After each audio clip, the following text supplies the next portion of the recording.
নমস্কার, আমি অমৃতা। আমার চ্যানেলে আপনাদের স্বাগত।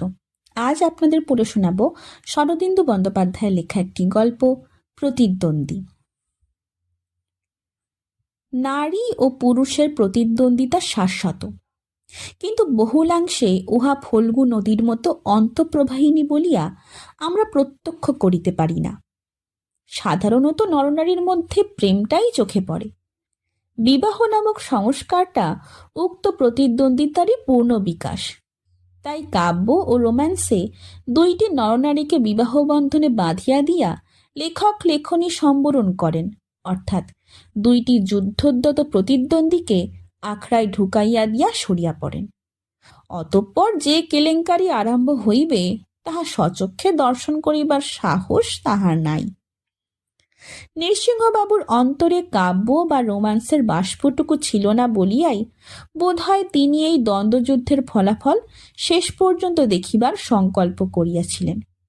তাহার দুর্দম সাহস ছিল এবং লোকে বলিত তিনি একজন বড় বৈজ্ঞানিক। তিনি নাকি ন্যাচারাল সিলেকশন নামক জৈব আইনকে সমূলে উৎপাটিত করিয়া দূরে নিক্ষেপ করিবার মতলব করিয়াছিলেন। অসম্ভব নয়। আমরা যতদূর জানি লোকটি অতিশয় ধূর্ত ও ফন্দিবাজ। কোনো বৈজ্ঞানিক দুরভিসন্ধিবশত নৃসিংহবাবু এক ঝাঁক পায়রা ও এক পাল খরগোশ পুষিয়াছিলেন। উপরন্তু তাহার এক শ্যালীর পুত্র ও ভগিনার কন্যাও তাহার গৃহে প্রতিপালিত হইত। ইহারা সকলেই অনাথ। নৃসিংহবাবু ছাড়া ইহাদের আর কেহ ছিল না। নৃসিংহবাবুরও ইহারা ছাড়া আর কেহ ছিল না। স্ত্রী বহুকাল পূর্বে সার্ভাইভাল অফ দ্য ফিটেস্ট নামক আইন শিরোধার্য করিয়া বিগত হইয়াছিলেন। সন্তানাদিও কস্মিনকালে হয় নাই। সুতরাং তাহার সংসারে পারাবত, শশক, শ্যালীর পুত্র এবং ভাগিনেও ব্যতীত অন্য কেহ ছিল না। নৃসিংহবাবু ছিলেন ইহাদের ভাগ্যবিধাতা। নৃসিংহবাবুর বয়স 56। তাহার মস্তকের মধ্যস্থলে একটি মাত্র কেশ ছিল। প্রাতঃকালে স্নান করিয়া তিনি সেটিকে চিরুনি দিয়া আঁচড়াইতেন, তারপর বুরুশ দিয়া মস্তকের উপর শোয়াইয়া দিতেন। অতঃপর এক বাটি দুগ্ধ পান করিয়া তিনি ল্যাবরেটরিতে প্রবেশ করিতেন। বাড়িতে থাকিয়া যাইত নীরেন ও মিলু। নৃসিংহবাবু অন্তর্হিত হইবার সঙ্গে সঙ্গে ইহারা ঝগড়া আরম্ভ করিত। ঝগড়ার কোনো হেতু ছিল না, নিতান্ত অকারণেই পরস্পরের ছুতা ধরিয়া ইহারা ঝগড়া করিত। নীরেন মিলু অপেক্ষা 6-7 বৎসরের বড়, কিন্তু সেই জন্য তাহাদের বাধিত না। বছর আষ্টেক আগে যখন এই বাড়িতে তাহাদের প্রথম দেখা সাক্ষাৎ হয়, তখনই এই কলহের সূত্রপাত হইয়াছিল। নবাগত নীরেন মিলুকে দেখিবা মাত্র বলিয়াছিল, এই ছড়ি, তুই বুঝি এই বাড়ির ঝি? আমার জুতো ভালো করে বুরুশ করে দে তো। 10ম বর্ষিয়া মিলু কিছুক্ষণ ঘৃণাপূর্ণ চক্ষে চাহিয়া থাকিয়া বলিয়াছিল, মামা একটা বাঁদর পুষবেন বলেছিলেন, তুমি বুঝি সেই বাঁদরটা? আড়াল হইতে নৃসিংহবাবু এই কথোপকথন শুনিয়া অতিশয় হৃষ্ট হইয়াছিলেন এবং তদ্দণ্ডেই তাহার মনে একটা কুটিল অভিসন্ধি জাগিয়াছিল। অতঃপর নীরেন ও মিলু একত্র বড় হইয়াছে। দুজনেই এখন কলেজে পড়ে, কিন্তু তাহাদের বিরোধ কিছুমাত্র কমে নাই। চোখাচোখি হইলেই তাহারা ঝগড়া করে। এমনকি বেশিক্ষণ চোখাচোখি না হইলে দুজনেরই মন ছটফট করিতে থাকে। তখন একজন আর একজনকে খুঁজিয়া বাহির করিয়া সাড়ম্বরে কলহ আরম্ভ করিয়া দেয়। তাহাদের মনোভাব লক্ষ্য করিয়া বাড়ির ঝি অন্নদা ছড়া কাটিয়া মন্তব্য প্রকাশ করিয়াছিল, মরি কি ভাবের হুলোহুলি, না দেখলে প্রাণে মরি, দেখলে চুলো চুলি। নৃসিংহবাবু অবশ্য বিজ্ঞানে মগ্ন আছেন। তাহার ভাব দেখিয়া মনে হয় না যে তিনি এসব কিছু লক্ষ্য করেন। পায়রা ও খরগোশের মতো ইহারা দুজনেও যেন তাহার জীবনযাত্রার আনুষঙ্গিক অভ্যাস হইয়া দাঁড়াইয়াছে।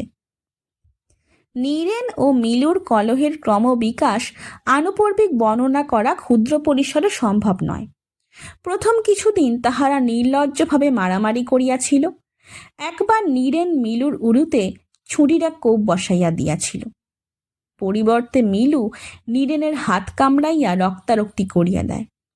দুজনের দেহেই সে ক্ষতচিহ্ন এখনো বর্তমান আছে। কিন্তু যতই তাহাদের বয়স বাড়িতে লাগিল, যুদ্ধের রীতিতেও ক্রমশ পরিবর্তন দেখা দিল। এখন আর কেহ কাহাকেও দৈহিক আক্রমণ করে না। যুদ্ধের অস্ত্রগুলি অপেক্ষাকৃত সূক্ষ্ম আকার ধারণ করিয়াছে। মনের প্রগতির ইহাই ইতিহাস।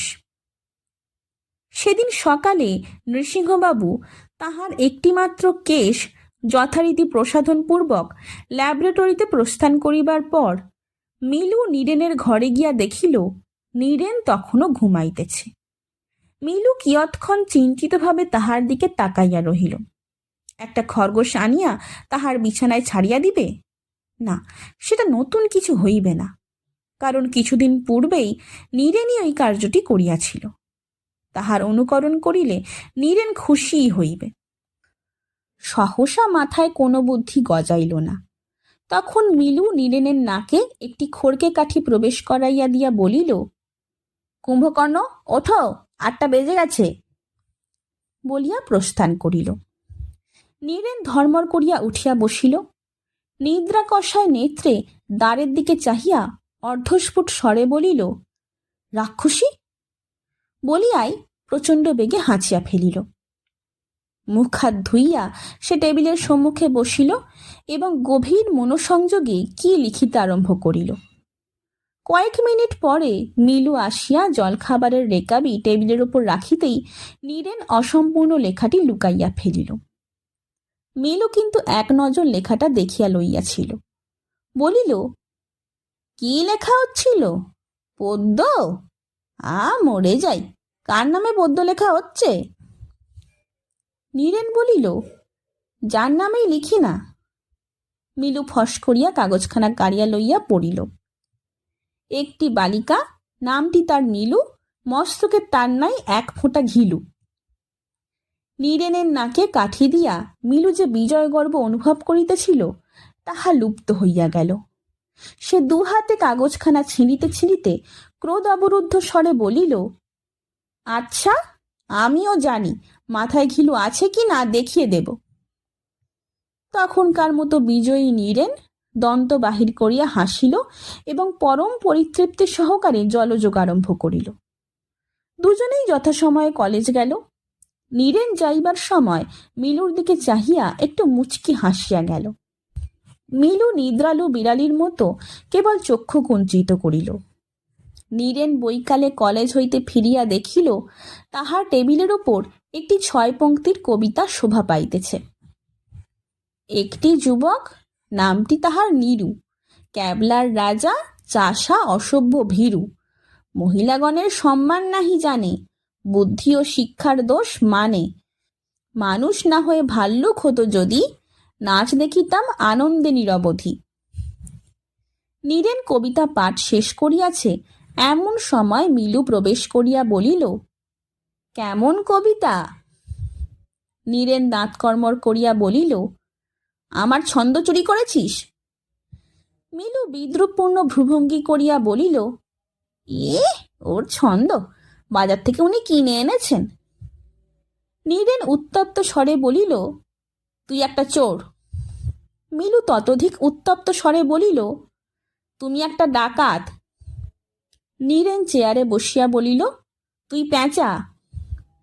মিলু তাহার সম্মুখে আর একটা চেয়ারে বসিয়া বলিল, তুমি হাঁড়ি চাচা। দুজনেরই রক্ত গরম হইয়া উঠিল। তুই ইঁদুর, তুমি টিকটিকি, তুই ক্যাঙ্গারু, তুমি গন্ডার।